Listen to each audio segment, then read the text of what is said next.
Yo. What up? What up? Woo. Welcome to the midnight hour. I mean, it was Thursday when I got over here. What are we, about an hour shy of Friday morning? Yeah, pretty much. Not even. Yeah, as usual. Ish. Welcome back, everybody, to the Copper Footprint Podcast. He is Juan and I'm Sean, and every week we get together, have a few drinks, talk about things going on in the world, try to focus on things making an impact, whether they be good, bad, or otherwise.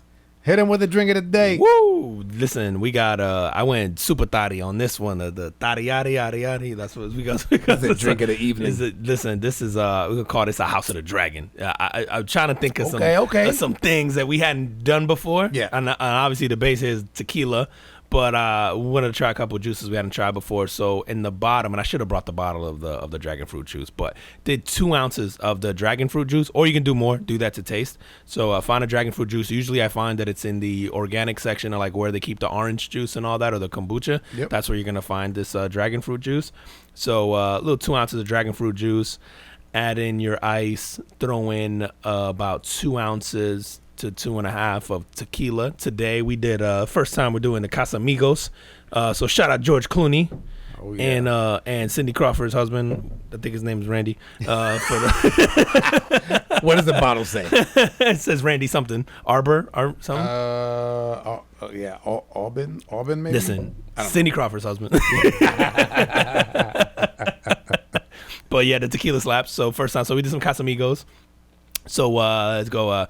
So the 2 ounces of dragon fruit juice, fill it up with ice, do 2 ounces of the Casamigos. Then we threw in some frozen chunks of actual dragon fruit, topped it off with lemonade, and then I added a little more juice and a little more tequila on top, just for a little extra, just for taste, just for taste. And then garnish with a lime wheel, man. And this shit is great. And dragon fruit is supposed to be a superfruit, so it's actually supposed to be good for you. I'm sure, and tequila's not bad. But have you ever had dragon fruit? Yeah. It doesn't like it. Taste like anything. Yeah, really. Even these frozen chunks, they taste better because they've been marinating in the tequila. But I'm gonna eat them after that. Yeah, but I wouldn't. But I've actually got one at home, and there's like a way that you have to like peel it. Like I'm pretty sure like the skin and don't quote me on this, but I believe that the skin has. I don't eat the skin. Like it's poison or some shit. See, I only like eat. I've only eaten chunks of it, like this. Okay. But it's normally like this. It's this red, and they come in I think red or yellow, but the more common one is the red one. You have to kind of cut it and like correctly. Oh man, so it's like one of those fish that you eat and you die. I'm probably really wrong about the skin being poisoned. It's like a lionfish or some shit. You know how there's all these like weird fish, like you eat this part, you dead. Yeah, like but I remember, like the fruit looks exotic, and so I bought it and I cut it up, and I'm a fruit guy, but I don't like it.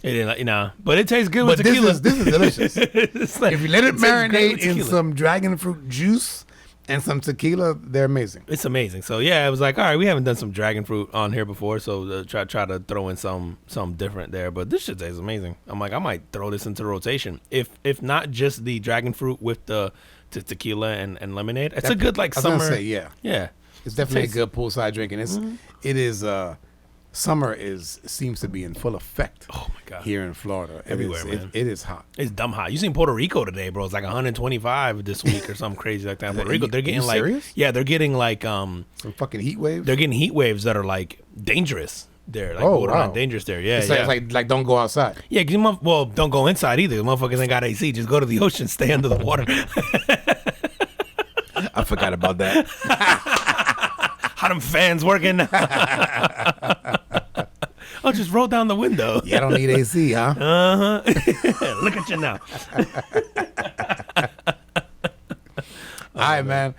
Hit us with the carbon footprint. What you got? Listen, my carbon footprint this week, man, is actually, I'm going to keep it on a local level, man. I hate doing dudes that have passed away, but we had a local comedian here pass away this week. His name is Reynard Genesis McLeese. So everybody here knew him as Genesis. He was kind of like an OG in the comedy game here, man. Okay. Really super well-known guy. there wasn't a single open mic that I have ever been to where I didn't see this guy there. And I saw him at every show, open mic, showcase, anything. And he may have not been. In fact, I don't think I've ever saw him perform live. Maybe once. He was just always there. And he was like an intimidating guy. Like I remember people always just kind of look for his approval. Like even like, you know, like I remember looking to, I was like, okay, if you can make him laugh, because he was always like stoic, right? And he'd always just make fun of like, look at this kid. He's the OG. He's the OG, and then he would just, he looked like Cedric the Entertainer. So it's just like, and he looked like him, and he kind of talked like him, had that same sort of demeanor, swagger, but just super well respected. Like people almost looked to him. He was one of the guys. There's a couple of guys here where people look to them like, do they laugh? It's almost like the stamp of approval, right? And he was one of those guys, man, and he passed away unexpectedly this week. And I think what I realized was, like, I obviously knew he was impactful, like in terms of that comedy scene and all that stuff, but just how, like, I'm in this group on Facebook of like this Orlando comedy group. It's like a bunch of these comedians and then people who come to visit, and it's literally hundreds of posts to this guy, man, and it's so consistent, like the stories they have of him, and like, man, intimidating, man. I always wanted his approval, but then like, yo, I would come off set, and if you were willing to listen, he'd tell you everything you did wrong, but then he'd tell you everything you did right, and he was encouraging and all this stuff, and just the, you know, people just talking about his character and how he was like, you know, OG, giving people love, and it's so consistent across the board, and there's so many people who've gone on to be touring comedians who are like, I wouldn't be here if it wasn't for this guy, or I would, you know, like, and there's just so many stories like that, man. I thought it was cool because it was like, man, it almost made me look at my own, like it was like, man, if I could read my eulogy or like my obituary, and like, what would it say? Like if I was writing my own, what would I put, right? And it just, and I was looking at him and I'm going like, wow, man, like I hope he's proud of that, or at least in the moment was aware of that, because it sucks, right? He's gone, he give us flowers, but I'm like, the amount of people had something to say, and it's so funny. Some of them were like telling stories about how rude he was to him, but it was just like almost this endearing, like, man, but then he told me, you know, this and this, and it was always, you know, and you could tell people just took that and took it to heart and tried to grow. And it's so consistent because everyone says the same thing. They're like, so he didn't laugh. Like he had this hearty, like deep laugh where like if you did get him a laugh, and he would always go stupid, like always. So if you got a stupid out of him, you were like, yes, got it. Like, and it was so funny, man. That's so cool, and man. Everyone put that in there. Like everyone would go, man, I work so hard for that stupid, you know, quotes. And it's just like literally 100 people on there plus just putting that, and everyone's like, man, I just wanted to make that guy laugh, and I wanted to get the stupid out of him, because you knew you were onto something if you just got a you stupid or just stupid. And then so man, I just wanted to get to it because I think it's so clear that he impacted so many lives. So many people went on to tour. I knew him as a hey, what's up, like didn't spend a whole lot of time with him, obviously knew him through this. Same feeling, like I remember seeing there, even like I wanted to make him laugh, because like especially, you know, when I initially started it, I was like, okay, you know, you sort of start to realize who the people are sort of in the scene, and you know, really quickly, like that guy didn't have to say a word and you knew like, okay, this is like a godfather within this like little community. And I remember me always just going like, okay, I want to make this guy laugh. I never got my stupid out of him though, man. No, I never did, man. Dude, you haven't been there long enough, man. Dude, nah, I haven't been, and I hadn't done enough. And I will say he was there on a night where I bombed epically. And I don't think I got my stupid out of him, but he was there on a night where I thought I did all right too. But I remember one of my worst bombs I've ever had. But I do remember being there when other people bomb and being in the crowd, like sitting next to him, and he would be like, "Whoo, you hear that? That's a career falling."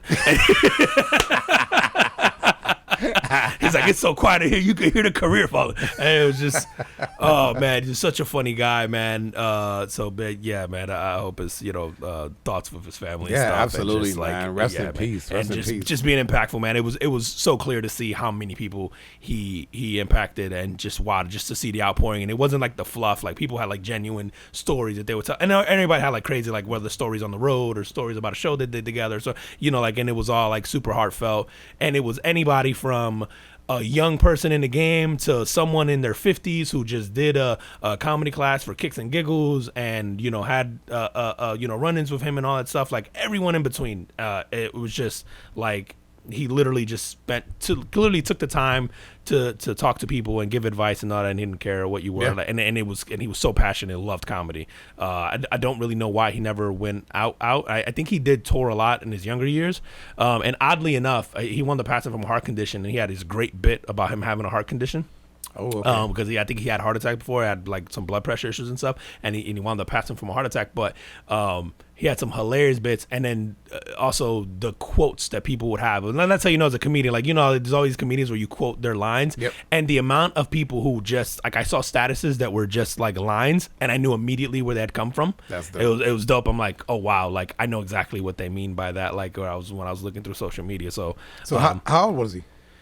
I don't know, but I, like, want to say late 40s, or? maybe early 50s. Young guy, man. Oh, so like yeah, my age. I want to say, yeah, like he wasn't that old. Like, yeah, maybe in his 50s, maybe. Yeah. You know, black don't crack, so it's hard to tell.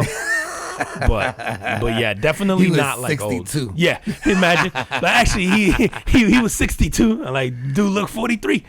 But yeah, man, he was so shout out to him, man. Genesis, and his family, man. And thoughts with them, and No, man, yeah, and lost a legend in Orlando this week, man. yeah, absolutely, man. As you're talking there, like to have those kind of people that are probably not, or at least they don't consider themselves to be leaders. Like that dude was a leader. Yeah. And just the part where you were like, he would tell you what you did wrong, but then also pump you up on things that you did right, which is what leaders should do. Yeah, absolutely, man. Right, and, like, and it's those kind of people that we look up to. Is there anybody in your life, as you were talking about, I was thinking about this, is there anybody in your life that as you were coming up was that person or those people that you were almost like constantly trying to get affirmations from? for me on a personal level, my Yeah. uncles, for sure. That was like some of my uncles where I always was like looking for validation, like Yeah. in some way, shape. Like I wanted to be cool, you know, in their eyes so bad, and I wanted them to be like proud of me, like so bad. And then I've had like professionals, you know, like obviously Yep. I've had people where you know, I've always looked to them like for mentorship or guidance and stuff from that perspective. But I think for me personally, it was like my uncles, I would say. Yeah.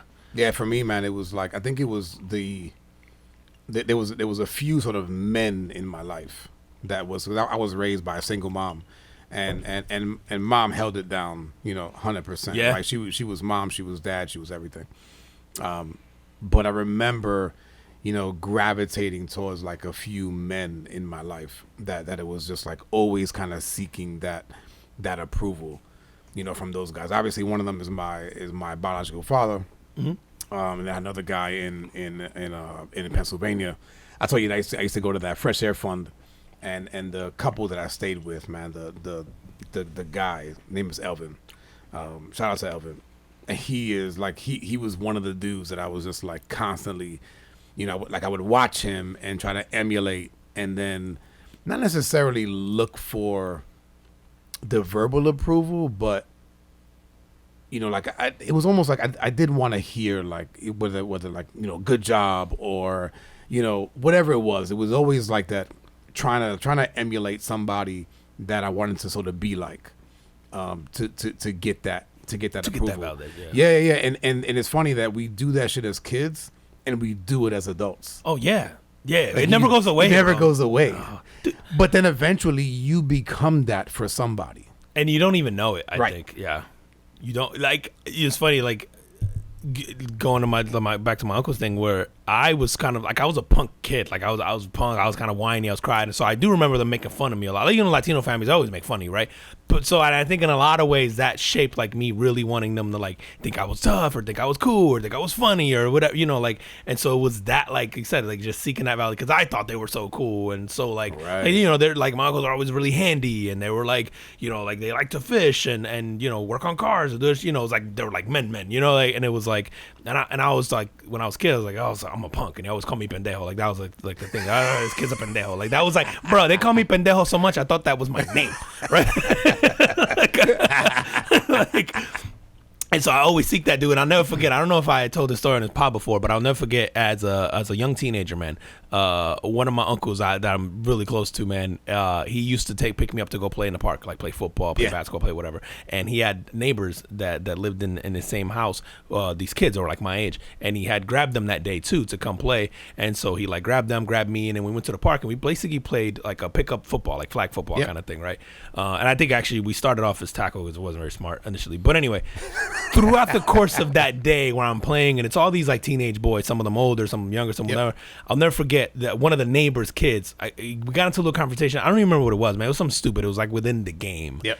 And I remember feeling like he had punked me, like he did something, like hit me, and I went, like, and my uncle's there, and I'm like, oh, I don't want to be a bitch, so I punched the kid. So I just took a stab at him, and like the kid, like he didn't even hit me back. Like I think it almost kind of like shocked him. So I hit him.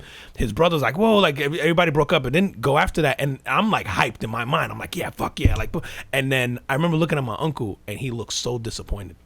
And in my mind, I'm thinking he's gonna be like proud of me. I'm about to get these high fives, and he was so disappointed in me, man. And then I remember going like, we got in the car, and he fucking reamed me, dude. And I'm in my mind, I'm like, this is not what I expected at all, dude. I thought we were high-fiving. We were going for milkshakes, some shit. Like, bro, he reamed me. Like, I mean, reamed me. But in that reaming, I think it was almost better because it was better. But it was like, I thought, oh, it's gonna be cool to, I punched this kid. What are you talking about? I'm a man, like, right. And he was just kind of like, basically like, you don't do that, like gave me the whole thing, like you didn't even let it like get into an argument thing. You just fucking punched him, like, hey, right. And then he's just giving me the whole thing, like, you don't pick on, and I didn't see it this way. He was just kind of like, of course you're gonna beat that kid up, and I'm like, he was fucking huge. This kid was fat, like he was humongous, and it was almost like he was like almost disappointed in me that I would stoop to that level. But then also he almost looked at me as the bully, and was just like, he probably thought like you were thinking this kid was bigger than you, and your uncle probably was looking at you going like, no, you could definitely take him. And I didn't think that at all. Right, and I think that, and in his mind, it was like, no, you're being a bitch right now. And I was just like, wow. But I remember that being such a defining moment for me in terms of like, I think for the rest of my life, man, I've almost always looked at, because then he gave me this whole thing about like walking away from the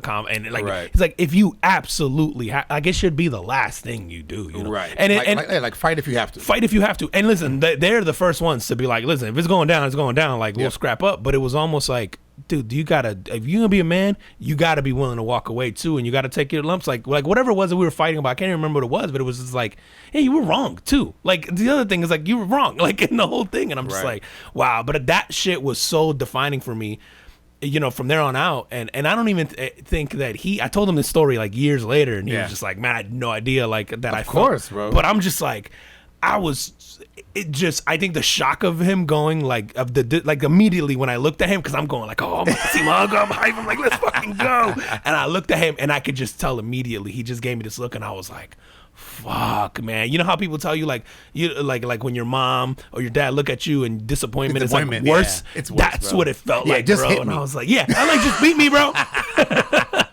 No, but as I'm listening to you tell that story, man, it's like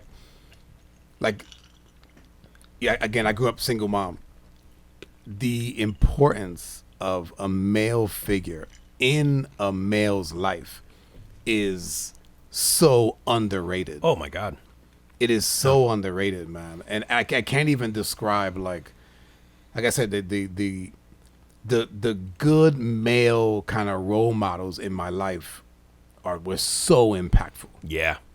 So impactful, man. And but again, but then mom, obviously the moms in our lives are super important too, because because we need the fucking hugs, and we need to that nourishment. It's just a different type of different. love and affirmation, but right? Like you can both. count on your mom for that hug and that thing. Yeah. But like you said, you need both, man. You need both, man. And so single moms out there and fucking dads that ain't doing what they supposed to do, like, yo, be in your kids' life, like no matter what.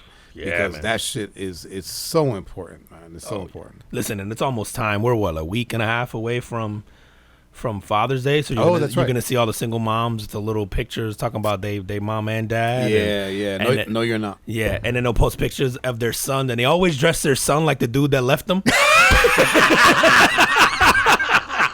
Talking about my little king. Yeah. About 4 people just came to mind. You can almost see the Facebook post now.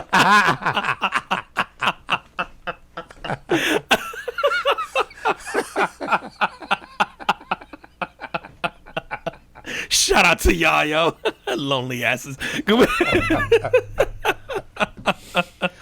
Oh, man, so good. All right, man. My compliment is going out to Mr. Lionel Messi. Woof. Lionel Messi made a move from the European League over to the MLS, which is the U.S. Soccer League. Yeah. And he's playing for Inter Miami. So obviously the team is in Miami. And I gave him this carbon footprint because the impact that this guy has had on soccer as a global sport, and then to come over here to MLS, it's probably like the second biggest signing ever, as far as what I can remember. Was it for the first guy was I can't remember his name now. The guy who was married to Beckham. Yeah, Beckham. Thierry Henry was big. Zlatan Ibrahimovic was big. Are those guys were those guys worldwide guys? Ibrahimovic was. I mean, yeah, and then so was Thierry Henry at that time was big because he was like coming off a World Cup and with France and all that stuff, so he was big. But as far Beckham as was like definitely right, as far as like guys that transcended the sport, right? Like people that are not soccer fans knew Beckham. No Messi, correct, and you almost know Beckham. You know Ronaldo. Like if Ronaldo came over here, that would be. Oh, and I think it's a matter of time. It's transcendent. I think it's a matter of time. I think Ronaldo ends up like at LA or something like that, or even in Miami too, and you end up having this like ridiculous like Ronaldo Messi MLS for a little bit. Dude, that and it would be insane. They showed the number of followers that Inter Miami had prior to the signing. Yeah, and in the moment that they announced it. It increased. It went from like 1.1 million to like 5.5 million. Oh, dude! In a day. In a day. Do you know that no NFL or NBA team has that many followers, or MLB? Is that right? Not a single professional sports team in the U.S. has that many followers. I did not know that. Yeah, it's fucking like his impact is insane. And then the ticket prices went from like the cheapest like $29 to like $400 to like $400 something, dude. It's like the effect where people are just like, oh, I'm like, this guy. To your point. There's very few people who transcend like their sport, like international, global, but then also who will move commerce with them. Like Lionel Messi will literally be the economy of a mid-sized country himself just by making that move. Like there's very few people in the history of sports or humans, period, who have that level of impact where you could go and literally entire economies change because of you moving. Like LeBron had this impact in like Cleveland. Like Cleveland's economy almost was dependent on LeBron being on the Cavs because, dude, from restaurants to bars to, you know, like tax money locally, like everything was more when LeBron was there. Businesses were thriving because people actually wanted to be in the city. Like he moved, like when he left to Miami, a lot of that anger from that thing was the fact that he took essentially like the economy with him in Cleveland, in a town that was already struggling, right? Like, and Messi is doing this for, I mean, he's not leaving someone, and I mean, Paris is going to be fine and Barcelona's going to be fine, but of course. In terms of what he's now going to bring to Miami, but MLS, I think more importantly. Is absolutely, because now, like, I mean, we have the Orlando team here, right? So, like, when Messi goes to these different stadiums around the U.S., can you imagine the every kind game of is sold out. draw he's going to have? Every game is sold out. It's crazy. Every game is sold out, and like you said, the draw he's going to have, which the stadium here, by the way, I don't know if you've gone to the one where the MLS team plays here. In phenomenal Orlando? Stadium, yeah. I have not. Phenomenal. It's an awesome. The way they designed it is so much like a European soccer stadium where there isn't a bad seat in the entire place. Like you could be in the nosebleeds and it feels like you're close to the field. Isn't it the one here? The freaking. It's not. It's not the Camping World. No, that's what I'm thinking. They have their own field now. I forget what it's called now, but they have their own stadium that's specifically just for Orlando City. Oh wow. And it doesn't seat. So it seats like the Amway, but outdoors.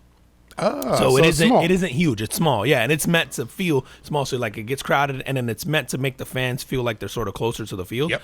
It's an awesome stadium, man. It's awesome, but those things are getting built now because I think you're going to see more of those pop up now because of this effect of Messi coming. And I would hope they built it so that they can expand. Yeah, I would hope, man, because you're gonna have these. Like I think right now they're more worried about you don't want to have a stadium looking empty, right? Like that was the problem with Camping World is it sat 100,000 people or whatever, so it looked empty or whatever seats. And then so these now are designed for like 20,000, maybe 15, and so it gets fuller quicker. So you build up this demand, I guess, essentially. Yeah, and it's essentially, I mean, it's even the perception, right? Like people want to be where people are. Yeah, the exclusivity. If things look, deserted, then you're like, oh, that's not good. Oh, dude, Inter Miami has now become the hottest ticket in Miami. In a town, by the way, which is having a phenomenal year in sports right now. You're talking their teams in the Stanley Cup, the Florida Panthers, the Miami Heat are in the NBA Finals. The Dolphins have stars on that team. The FAU was in the Final Four, not FAU. FIU was in the Final Four. Miami was in the Final Four too, right? The Dolphins are fielding a great team now. The Marlins are doing decent. Like their sports, they're having a great sports year. And now you capped this off with a Lionel Messi, man, the greatest soccer player of all time, arguably. Which shit, dude. I was watching the stuff and I saw the followers, and then I saw the money that like. So he's getting there. Talk about that. He's getting. So his contract. I didn't see the details of his actual salary. So they're still. I want to say it's roughly. I think it's 54 million, which isn't a lot for him. What and compared to what he could have gotten, not only in the European League, but also didn't the Saudis get after him? Right? Yes. Yeah. And the Saudis are like they're throwing bags at not just him, at Busquets right now. They're throwing out oil money. Oh yeah. I'm so glad you fucking said that because I literally have Saudi money in my notes, and it says Q Sean with oil money. That is because every time I read this, oil money. There you go. I was like, every time I read this, I'm like, I gotta hear it in Sean voice. I was like, the oil money. I can't even do it. That shit is so great. Shout out to Dave Chappelle.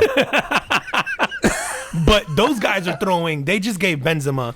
Karim Benzema, who just won the Ballon d'Or, which is like the MVP in the European Soccer League, but they just gave him $215 million per year. Oh wow! Yeah, and then so to put that in perspective, for like the U.S. sports crowd, the salary cap for an NFL team is $225 for the entire team. They're giving him $215 a year by himself, and they offered Messi, so as a last ditch effort to get him to go, $1.3 billion for 3 years. You're talking 400, almost 500 million per season to come play in the Saudi league, which would have put him, Benzema, Ronaldo in the same league, different teams. And then they're still trying to make a play at Busquets, who could end up in Miami with Messi. Actually, I think they're trying to make that play. Who played with Messi in Barcelona, who would be a huge addition to Miami too. Like if they pull both of these guys off, like it's gonna be, dude. This Miami goes from like the worst team in MLS, by the way. I was gonna say they suck. So they're terrible. Yeah, they're fucking horrible. And even with him, they're still not even in the top 10 to favorite to win the MLS Cup. Like that's how bad they are. So.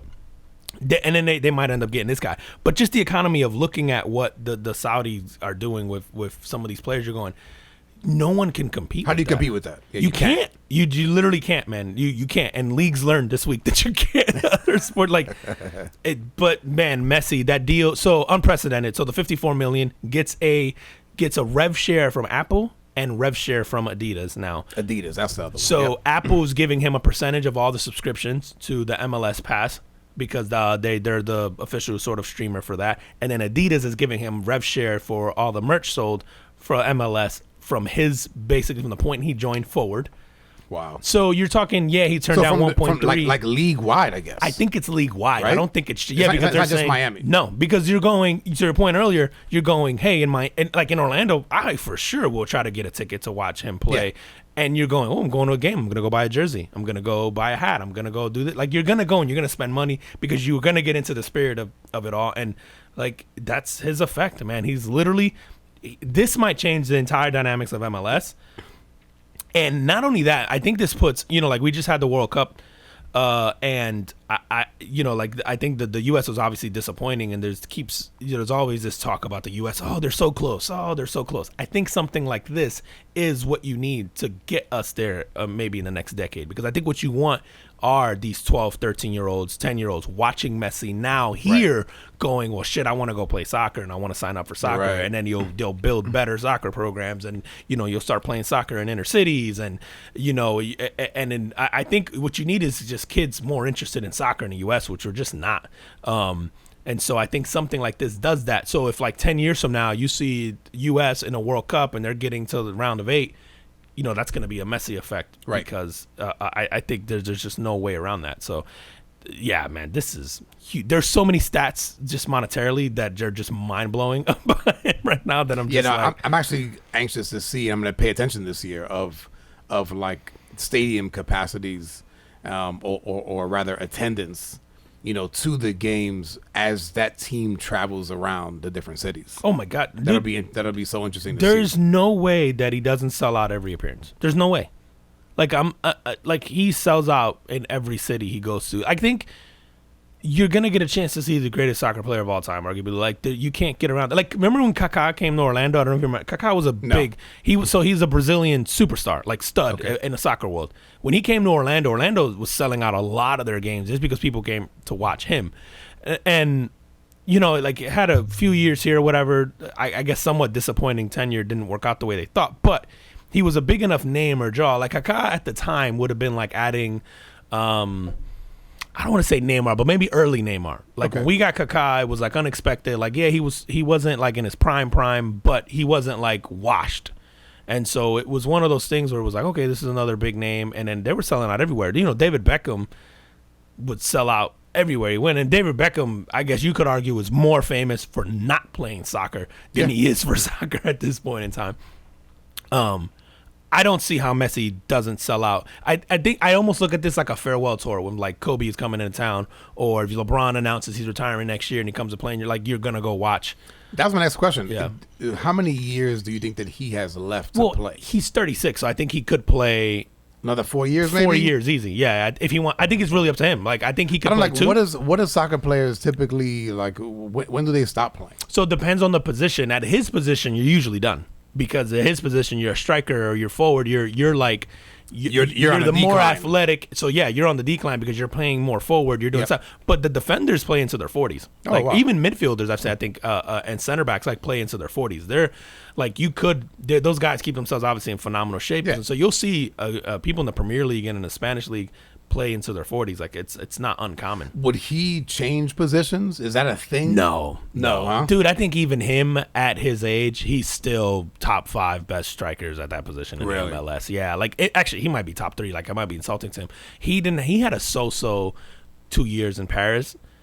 But and obviously some of that is skill decline because of the age. Some of that is just like the systems or whatever you want to call it and all that. I think in MLS, it'll be interesting to see if he just gets reinvigorated. And it's almost, bro, this would be like LeBron going to play in the French league. Like, that's what this would be like. Yeah, it would just Makes sense. Like the level of dominance. Like, you see how Dwight Howard's dominating in Taiwan right now? Oh, that's my God, what this bro. would be like. Yeah, I saw that. Yeah, it should be like. Now, obviously, I think MLS is a little more competitive than the Taiwan basketball league. But absolutely. Yeah. So, shit, man. Dude, but sticking with the whole Saudi money thing, did you see the merger with the PGA? I know you're not a golf guy, but I'm not a golf guy. I'm not a soccer guy either. But yeah, I did see. I just saw the headline that the PGA and the LIV, your dog is going crazy. Yeah, he's like, let me in. They merged, right? Yes, they merged. So for those, again, we won't bore you with too much like golf talk, but LIV or Live started. It's a Saudi-backed league that started maybe 2 years ago. And it's competing with the PGA Tour directly. Like it was doing the same thing and taking talent from PGA. Talent, paying them more money, and making it more fun. Like frankly, like their dress code was like super lenient. Like you could wear shorts. Oh, really? So you're seeing guys wearing shorts. You're seeing like fans sort of on the course a little better. Man? You can't wear shorts in the PGA. Oh no, you don't wear shorts in the PGA. Yeah. I never watched golf. Bro. No, but golf is very snooty and stuffy still. Yeah, very much so. Liv came in and was like, nah, you can be the cool dude. You can wear whatever hat. You can wear colorful shirts, you can wear shorts, you can wear whatever sneakers, like. And so Liv started doing that.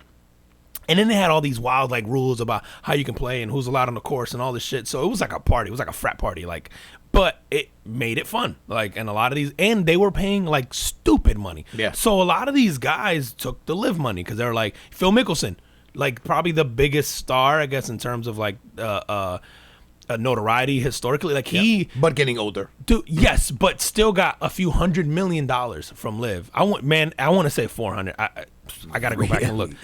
Phil Mickelson got stupid money to go play live at 50 or whatever he is now.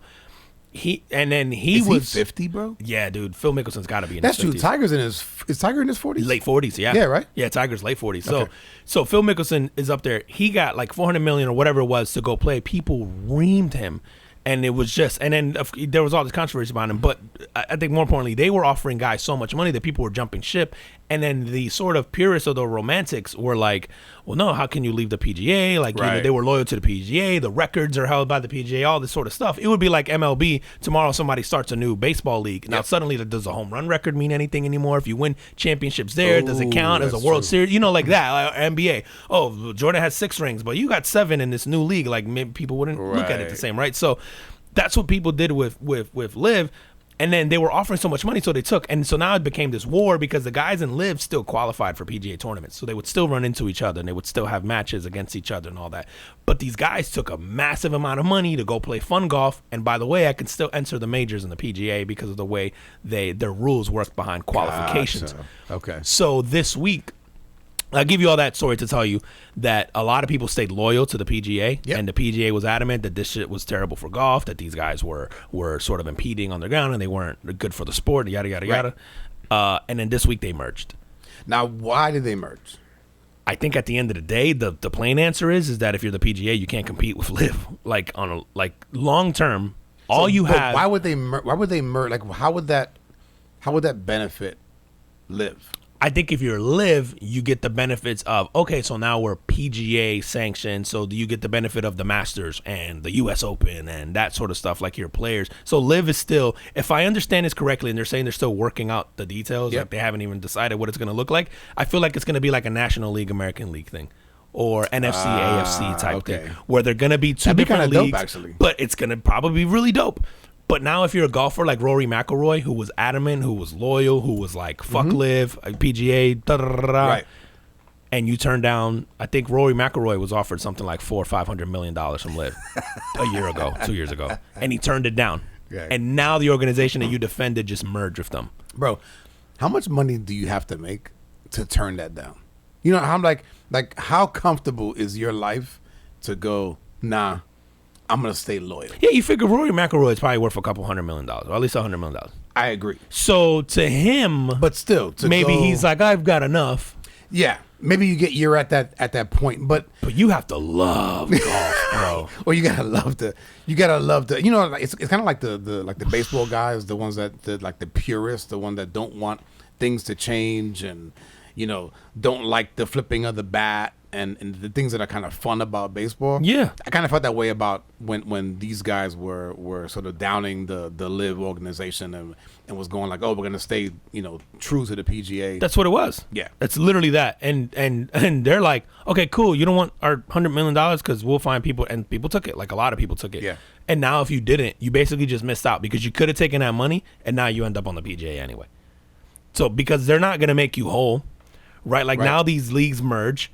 You're basically all now one and the same. You could have left and gotten that payday and now still wound up back in this same scenario. Like you feel stupid if you're and I mean in his press conference yesterday he didn't look happy at all. They had a press because he was the most outspoken golfer. And he was basically like, yeah, I've got to come to like I got to reconcile to myself that like he goes like, y'all saw the number, like like and I stood up for this organization that are hypocrites. It was generational money, man. Yeah, I don't care how much money you have, bro. Like, dude, I don't know who's an up and coming, I guess, superstar in the NBA right now. If you took Steph Curry 5 years ago and a league overseas, like Ja Morant minus the guns. Yeah, you took Ja Morant minus the guns right now, or maybe with the guns. The Saudis, the Saudis go. We'll give you $300 million in flight lessons. Then you might go. But they might, dude. If you're John Morant and the Saudis offer you $400 or $500 million contract that you can't get in the NBA, like, do you leave? $500 million. Yeah, dude. And you still get to you keep your leave, Nike bro. endorsements, and you still get to keep all this other you stuff. leave. You have to, right? But now you have to decide what's more important to you from your basketball career. Is it an NBA championship? Is it an MVP there? Right. Or the Saudi League champion? Like, how big is your ego that you go, I want that or I want the $500 million? Because I know what my answer is. Holy shit, man. Like, yeah, if you're these golfers, you have to be pissed that you didn't take that payday, man, out of loyalty to the PGA. And then the PGA was so just, dude, the way the PGA downgraded this thing and then to merge is so crazy, bro. It's like, it was hypocritical. I understand it, but it's also why you, like, let that be a lesson of why you shouldn't go like out in publicly and just like completely demean these guys, because you just never know what's gonna happen. What's gonna happen, and I yep. think at the end of the day, the PGA realized, like, we can't compete with that money. Like, they're not running a league for profit. You can't compete with that. Right. You can't compete with the sovereign Dude, and the kind of money that exists over there, that oil money. Nah, do it right. Let me get some of that oil money. Let's go. That oil money is like, you know, like they always talk about like the Jeff Bezos and the Elon Musk of the world, right? And the Bill Gates of the world. And these guys have like their wealth is quantified. Correct. Those guys don't report shit. You can't quantify the dude. If you're willing to give multiple soccer players $100 million a year, whatever it is, you have an ungodly amount of money it's crazy, bro. that we don't know the number for. Right. Like, it probably doesn't exist. It was like, it's, dude, they're literally the last. It's so funny, man, because you're seeing this. They're almost gonna end up owning everything. Like, everyone's looking at like China. Yeah. And like Saudi Arabia, man, is gonna end up like, I know WWE didn't sell to them, but they were one of the few bidders who could afford it. Oh, is that and right? almost bought them. And then you're looking at what they're offering these athletes and stuff. Like, how long before they do offer someone like a John Morant? How long before they do like go and I mean, it's like, you can't compete. It's just an ungodly amount of money, and it's almost unlimited. It's like they're printing it. It's really strange, nuts, man. man. Like I think the richest people in the world have to be there, and we just don't know the amounts. Like you said, you can't quantify it. Like, it's just, they're probably worth trillions and trillions of dollars. Like, I hear stories all the time about those guys dropping 50 to 100 mil out of spite, like buying like a painting so that the other guy doesn't get it because they don't like him. And I'm like, you know the level of fuck you money you gotta have to drop 50 mil on a painting just so someone else doesn't have it. You don't even like art. You know what I'm saying? Like, it's just, that's the level of money that these guys have, man. Yeah, it's it's just nuts, bro. It's crazy, man. Dude, speaking of, you just mentioned the WWE.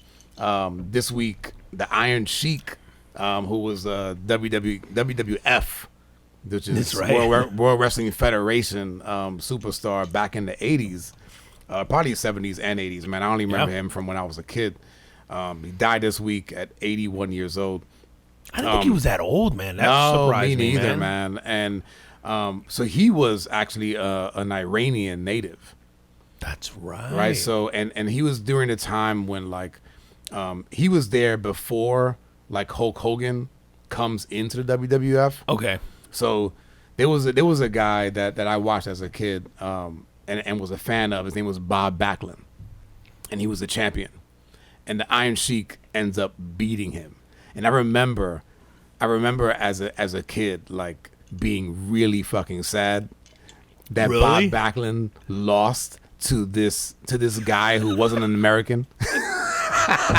Who wasn't in America? Well, you got to think about it, bro. So the Iron Sheik played a great role, right? So he comes out with the thing, you know, what do you call that? The turban? I don't even know Yeah, if I it's that. guess No, but it's not a it's not like a turban. it's not a No, turban. yeah, it's the head wrap though. It's the head wrap with that kind of flows down. So he played that role, and like, so he won the WWF championship from Bob Backlund, and that was in '83. And then he's also like tag team champions with this guy Nikolai Volkov, who was Russian. This is during the Cold War, which is crazy. But this is all okay.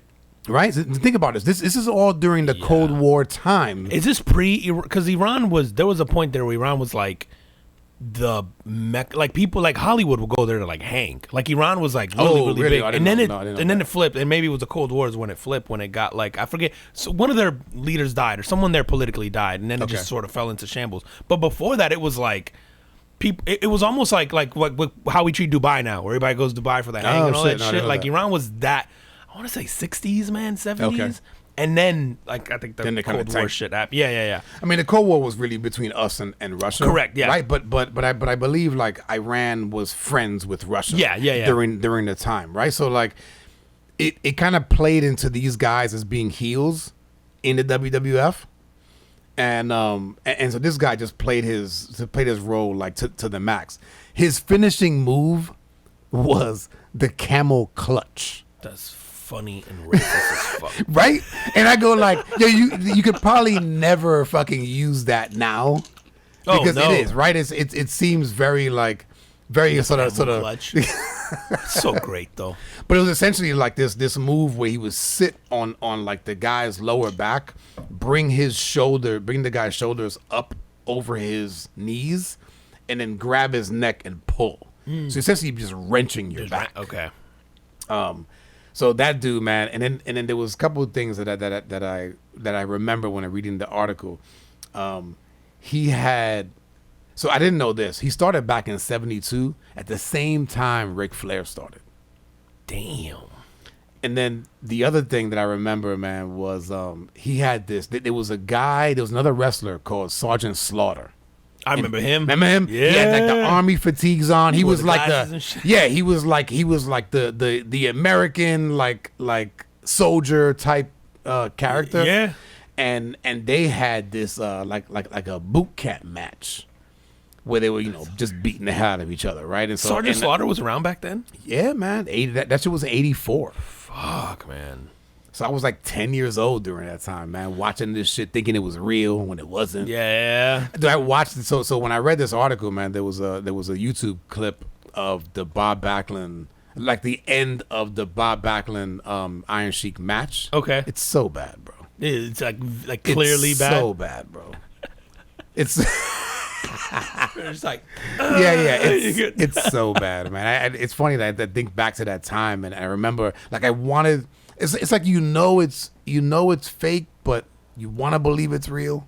yeah. It's one of those things. You're kind of in denial. Yeah. You're like, I don't want to know the answer. Because I was obsessed with wrestling too as a kid. Like, I mean, and obviously we knew it was fake, but yeah, you wanted to believe that it was like, Yeah, the dude. outcome wasn't predetermined and Yeah. all that stuff. Like, yeah. and dudes would bleed and shit, and you'd be like, "Oh, that's real." Yeah. But the But blood the was cutting real for was some real of them. for a lot Yeah. of them, right? For some of them, they would legitimately cut themselves. themselves. Like, I know Ric Flair was notorious for that. Yes. Like, he was like, oh, Well, man. that dude bled in like every match. Yeah. All the time for no, just, It's just no reason. They'd be like, Rick, we ain't hit you yet. Like, Yo, do you know he has a brand of weed out now? yeah. Oh, yeah. I think it's called Woo. Rogan. It's called like Woo Is it Chews Woo? or some shit like that, man. I Woo don't know. Bro, that's not what you want from weed. The last thing I need is weed to make me go, woo! Shit is not laced with the proper ingredients if it's making you do that. Yo, man, switch gears, bro. You know where? Have you seen New York this week, bro? Yo, that shit. New York looks like there's like a nuclear war up there, Bro, like Mars. So yeah, it does. Oh, it like looks Mars. we got- Oh, Mars. That's a fucking. That's a great. It looks crazy. That's a great description for it. So, for those of you who have not watched the news, there's been some Canadian wildfires in Quebec. They're talking about like 150 forest fires, and like 110 of them are out of control. And because of the way the wind is blowing, essentially, it's like affecting that whole like New England area, New York, New Jersey is getting it too. It's like hundreds of miles away, I heard which is Philly was crazy. getting it too, man. Yeah, like. dude, the entire East Coast is like they've been canceling games this week and all kinds of Yeah. stuff. Like it's weird, man. Like, and the pictures look fake. Yeah. No, it Like- looks like a post-apocalyptic time, man. Yeah, Like, dude, bro. And I'm like, easy solution in New York to fix this shit, bro. You just flavor that shit with some mango guava, and then you have all the hipsters outside inhaling that shit like it's vape.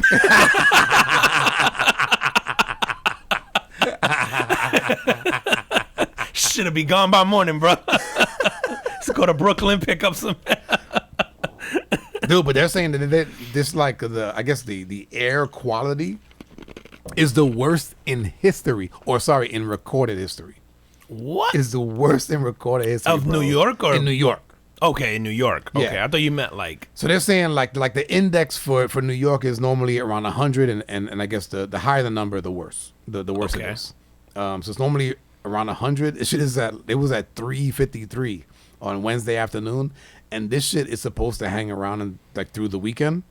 There's people in New York, so there's people wearing like the COVID mask. Yeah. But I saw a clip of somebody wearing like a real gas mask. Oh. And they were advising people like, yo, don't go outside if you don't have to. But it's fucking summertime in New York and everybody don't got Everybody ACs. else. Yeah, you have to open your window. Bro. Wow, dude. Bro, holy shit. So who do you sue 10 years from now when everybody gets something? Canada. Canada? Like, do you just keep your fortified to yourself? Y'all owe us anyway. Yeah. What's that mesothelioma commercial like? Were you affected by the forest fires? There's no bear, it's a moose.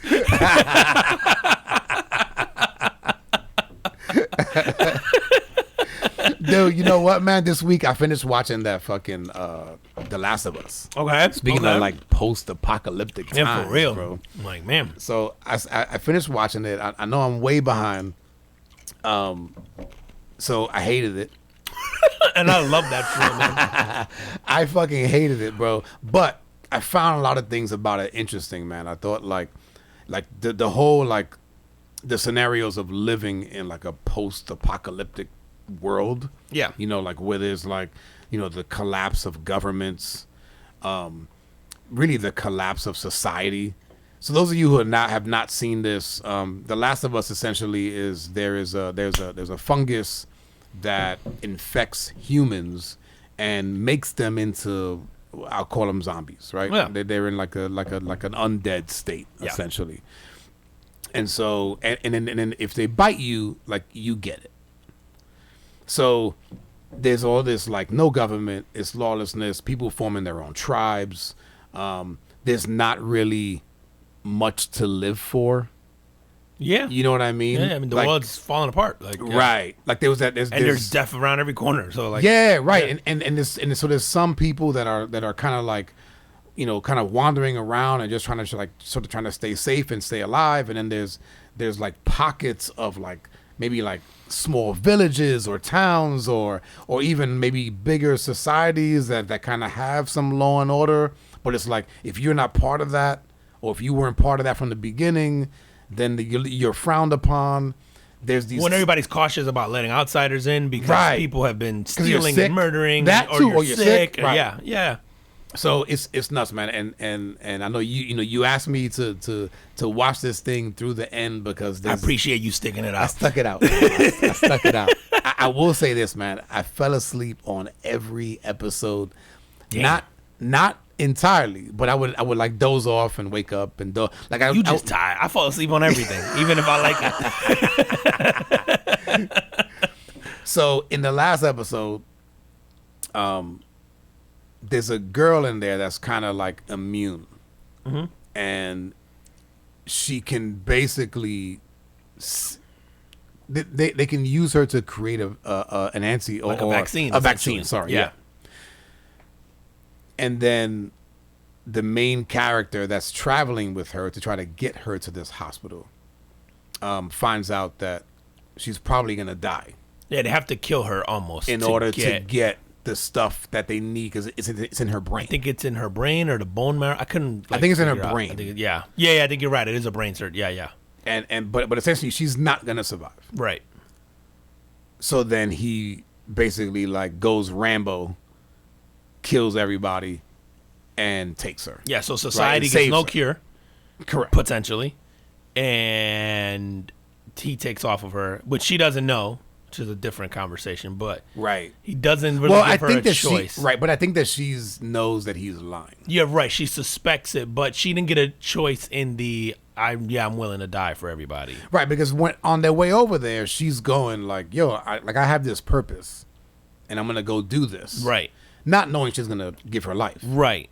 And then it's not like they walk her through hey, when we do this, you're gonna die. They put her to sleep to do the surgery. Then he finds out, and then so like she doesn't even know, but he just goes no, because he's almost at this point he loves her like a daughter. So he's like, which by the way, he lost a daughter, correct, early on. So this one seems to have become like his daughter, like the replacement. But like he spent his whole life shunning people and sort of staying away. You could tell sort of not building maybe deep relationships like that, especially with people who remind him, I guess, of his daughter. And then he sort of becomes a father figure to her. I think starts to look at her as like a daughter. And the game, the show is based on a video game. The video game does a much better job, I think, of establishing that relationship throughout. To where when you do get to that part, you're torn.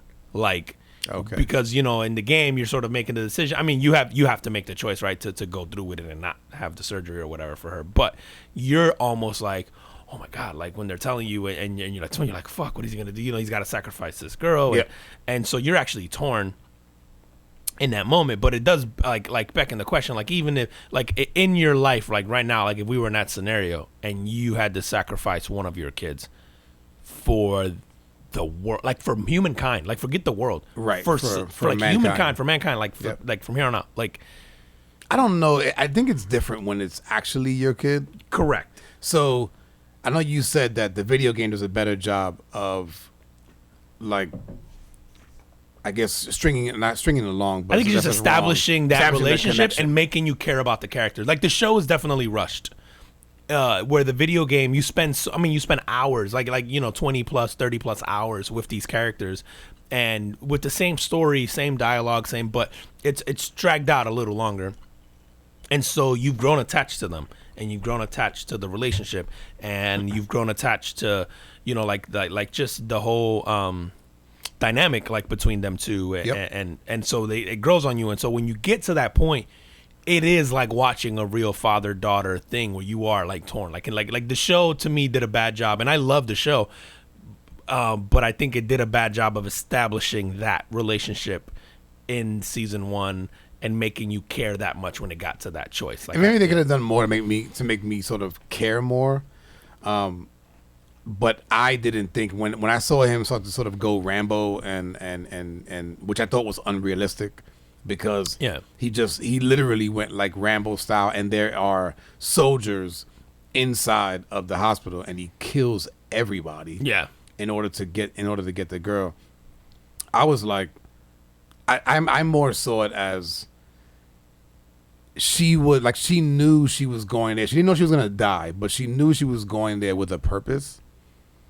And I think 2 reasons. I think that, like, for me, as I put myself in that position, I was like, A, there's probably no way I'm getting you out. I'm probably going to die. Right.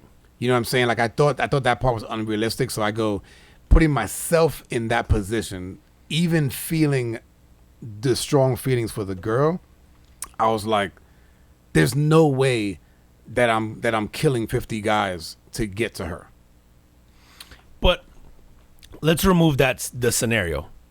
If you knew today, let's say you're in that situation with one of your own kids, and they're like, yo, if you get them to Seattle, and the doctor there can, if your child is really immune and we can get the vaccine from them, but they won't survive it, but you could save humankind, are you taking the trip? Are you even giving your child a chance to make the decision? Probably not. No, right? No. And that's what, like, it's funny. And for that way, I would just go, nah, like, my kid was just he's a lucky one, and he's immune. Yeah, like find someone else. Like, here's a blood sample.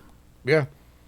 But yeah, if you're gonna go extract something that's gonna kill him, and it's like, nah, like, why should he? Like, I get it for mankind, but I go, we all have a right to live, right? And yeah, so, no, absolutely. And so because he was a lucky one, he gets to die so that everybody else can live. Nah, like, I don't think that I would.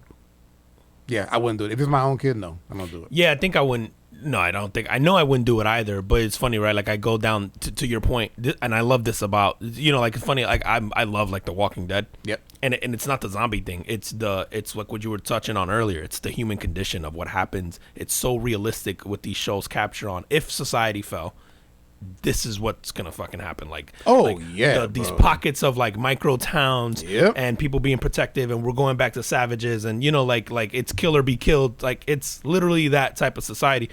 And so in that scenario, though, now you have a kid who could potentially, or a group believes is the answer, and you're like, fuck no. But now, on top of all the issues you already have, these people, maybe they get to them anyway. Like, now you're spending the rest of your life protecting your kid over people who are going to go after them relentlessly because they think they can save the world. Like, there's all these like layers of it where like, when I thought about it, I'm like, hell no. Like, I wouldn't even tell my kid, right? Like, because I wouldn't even want to get them a chance, right? And then I kept thinking about everything. Like, fuck, man. Now the rest of your life, you're like either in hiding, or you're going off somewhere. You're like, because you have to protect this child, and then you have to have these conversations. Well, why do we live up here? Well, we're running from the zombies. But it's like, are we really? Like, what? Even throughout the show, she doesn't even tell people that she can't get infected, right? Like, remember, they keep it like really low key because it's like they're almost afraid of what people are gonna think. Either they're gonna be like, oh, fuck that, you got bit, or they might take her, like, who knows, like, because she's such a high value asset, I guess, at this point. I started going down this rabbit hole, man, of like, man, what is your life's already sucks, like you were saying. And there was an episode in the show where a brother loses his younger brother, and then he ends up offing himself because he's like, what the fuck do I have to live for? Like you see that suicide, you're like, that makes sense. It makes like, sense. Yeah, absolutely. You're just like, in that world, total sense. In that world, absolutely. And but you know what? Even then, I was going, I don't know that I would kill myself. I don't think so either, but it's like one of those things where you go, I get What's there to live His for? purpose was his brother. All the hell he had gone through in the last, whatever. Trying to protect his brother. And so I started going, oh, that's what your life now becomes. Like what he was when they were hiding and they were trying to get out of the town and doing stuff. But I go, but you're not safe anywhere because you're worried about zombies. You sort of need help of people, maybe, like, because you want to live, but then you got to keep this secret for, you're like, and it's like inevitably someone's going to come around because they know the girl exists. Like, I started going, oh gosh, you're this guy again. Does this end up with you offing yourself later because they wound up like killing your, or kidnapping or, So it ends up like, because he had lost his like significant other previous to that. Yes. So he loses his daughter. He loses his chick. Yep. And then the girl becomes kind of his purpose, and she really clings to him like a father. So that love that drives that selfishness, and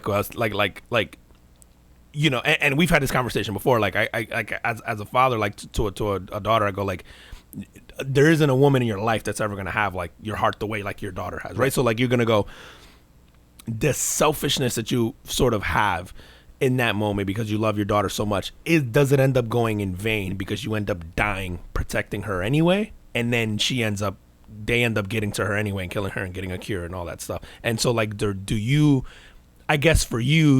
feel valiant in that, like, I'm willing to die for the cause? I don't know what happens sort of after that fact anyway. Like, in my mind, it wasn't in vain. And so does it then just become an ego selfish thing for you?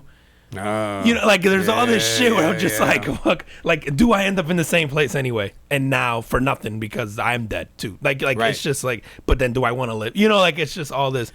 Yeah, and if he doesn't go on the killing spree and save her, right? Mm-hmm.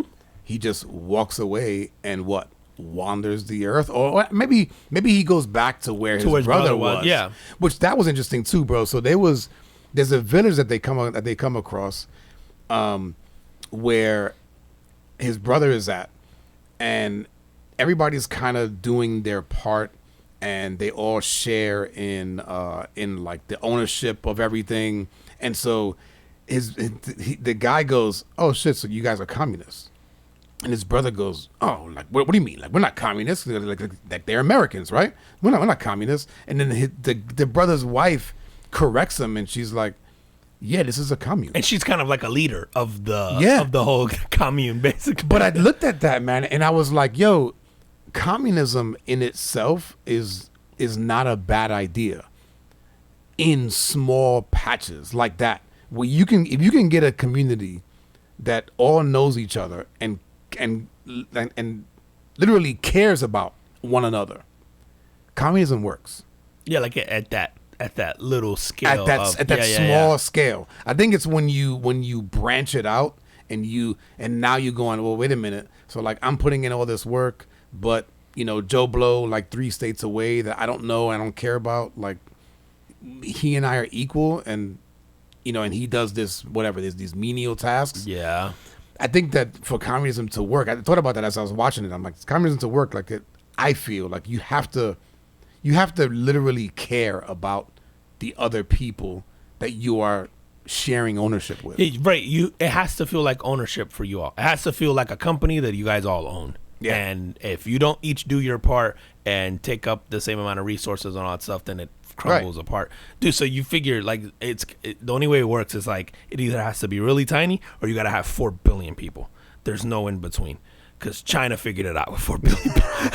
But even, not for nothing, man, even China is not, like, even China and Russia, from what I've read, is like, they're not like true communist states. No, there's a name for it. It's a type of communism. I should know this, but because there's a word for the type of communism. There are people within the organization that are more well off than others. Yeah, correct. Like it isn't North Korea or like Cuba or that level of communism. There's some other ones in it, but like it isn't that. But it is I guess almost dictatorship, like where you move as you're told. You know what I mean? Like right. Yeah. So, but there isn't. I guess there isn't like. The rations of you get X amount of toilet paper and X amount of rice and that's the way it is in Cuba, right? That's how it is in like Cuba. I think North Korea, you get like rats or whatever. North Korea. I don't think you get shit in North Korea. I don't know how that works. Yeah, But so like I said, wasn't my favorite show, but definitely like that's so heartbreaking because I loved it so much. But I can see, but, like, I can definitely see it was why.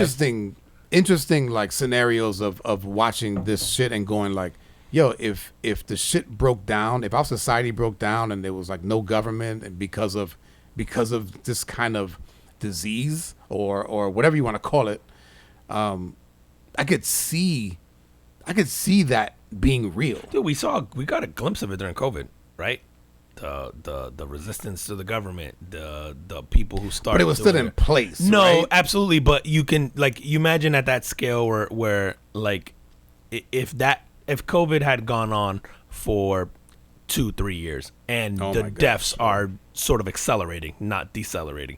Right. And then now you can totally see a scenario where people start quarantining themselves, maybe in a gated community. And now these people are making runs for the food. And now like you can totally see that start becoming, and then like, fuck the government. You know what I mean? Like, and you can see here's the resistance. And then here's, and here's the new order. Like, here's the government that wants you guys to, hey, nobody fucking leave. Like, you don't do anything. We'll drop off food in front of you. Like, you can, like during COVID, you got that glimpse between the people who are like, man, fuck them, they don't know what they're talking about, and then they're like, no, we have to, do what they say, and then you're like people in between.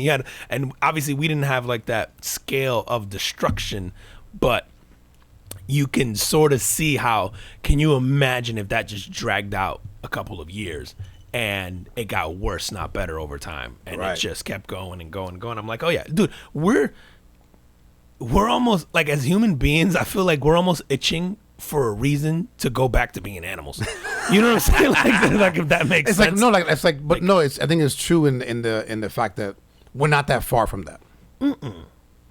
Bro, we're a fork away from like being just savages. Like and we're capable of so much shit, because it also begs the question, like, in those communities, right, you always had okay, the community, I think second to last episode, they have the community with the cannibals, and you have that leader who's like the priest or the pastor of the group, and you have this like, he's a they're not really cannibals though. They're involuntarily cannibals. Right, they can't find fucking food, so they're cooking other humans. So they eat each other, but I think that they don't know. Right, the people that are eating it don't know. Correct. There's like couple of maybe like 2 people that know what the fuck's going on. Yeah, and he's like the priest guy who's like the leader and who's basically it's kind of cultish. It's very much cultish. Like, but it begs a question. Like, he's a fucking psychopath, but he kept them alive, right? And he kept them civil, and he, like, you go, as much as like again, you go back to this world of like this lawlessness and us being animals, but you go, you need and The Walking Dead brought about this like really sort of like unique question too. When in season 2, Walking Dead, he ends up killing his best friend. Okay.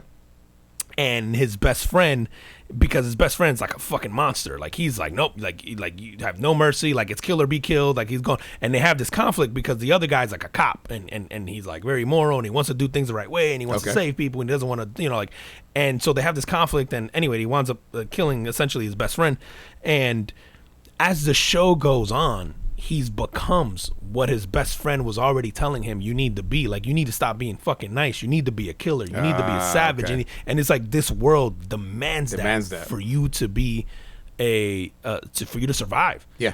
And it's fascinating to see. It's like, no, that's exactly what happened. I think Jordan Peterson has like this amazing quote where like that I love it, and I'm gonna paraphrase it. It's like something like he goes like, you want, like, people are always trying to tell you, like, don't be a monster, don't be the savage, like, learn how to, like don't do that, go to this, like, learn how to have empathy and work and with other people and be nice, and he's like, fuck that. You need to be a stone cold, absolute beast, like a killer. You need to be ruthless, and then you need to learn how to control it. And I'm like, I think that is the best fucking description of what you would need. And not just as a man, but I think in general, like as a human, to survive in any scenario. It's like you have to be capable of some awful shit, but then you have to, like, in order to almost like get by, but you have to know when to harness that and when to like basically show that card kind of thing. Like, yeah, man. That's good, man. Yeah, man. Yo, how we doing on time? Are we like way the fuck hour over? 10, bro. All right, let's finish on something. What you want to do? Let's see. What do we got that, yo. Fuck. Can we talk about Zion Williamson for a second? I know we did a lot of sports today, but that's all right. Shit, bro. Okay, so do you hear the story? He knocked up this girl. Oh no. So Zion Williamson isn't single. Is this why he wasn't feeling like himself? Yo, well, this is where I'm going with this, bro. It's like Zion Williamson, for those who don't know, has missed all of last season, right? Missed a significant amount of this season with like a leg injury or knees or bad or whatever it is. He's never fucking healthy. And now it comes out that he knocked up this young girl. And listen, Zion Williamson's like young single guy, rich. Like he's been like, women have been coming out the woodwork now talking about they smashing with Zion Williamson and airing his dirty laundry, which I do feel kind of bad because like we live in this era now where everybody has to put shit online and post pictures and do whatever, and so anyway, so it's going through that whole motion, but he's knocked up this girl who's a porn star. Okay. And so she's been talking about all this shit and how long they've been fucking around and all this stuff. And I'm like, that's why this motherfucker can't get healthy. I'm like, bro, you don't go from injury to fucking a professional sex like, dude, that's like diving. That's like taking swim lessons from Michael Phelps, bro. You don't dive into that deep. You gotta build up to that shit. You gotta build up to that shit, especially if you got bad legs, bro. You can't be fucking with the professional and you make sex already make your legs wobbly, bro. And then you out here fucking with a professional leg wobbler. What's wrong with you, bro? Next thing you know, you're gonna have back problems. He's gonna it's coming, bro. Figuratively and literally. I'm like, damn, Zion. Oh my god. Bro. So did he knock this chick up? He knocked this chick up, man. I can't think. I fucking forgot to put her name down. It doesn't matter. It's one of these other like OnlyFans thoughts or whatever the fuck she is. But like, you're like, bro, you don't. He's never coming back. Walk, doggy, or walk. Stop running, dog. Yeah, he's never coming back, bro. We lost him to the game, and not the basketball. Lost into professional thought, man. Damn. Yo, man, on that, tell them where they can find us. Woo. You're at the Carbon Footprint Podcast on IG, the Carbon Footprint on YouTube, at Carbon FP Pod on Twitter and TikTok, and then all your favorite streaming platforms: Stitcher, TuneIn, Geo7, Spotify, Apple Podcasts, Google Podcasts, YouTube Podcasts, actually as well, Amazon Music. Yeah, it's that one's new. YouTube Podcasts, and make sure you hit like and subscribe, and then comment on wherever, whether it's YouTube or IG or TikTok or Facebook, wherever you guys see us, man. Make sure you like, comment. I love the notes, man. We got some cool cool notes this week, man. And as much as I love hearing that we like make people laugh or make people think or whatever, it's just as invigorating for me when I read that. Like it gets me so hyped to do the pod, man. So shout out to you guys, man. Thank you guys for taking the time out to do that, man. It means a lot. And as always, we appreciate you guys, and we will see you next week. See you next week. Peace. Peace.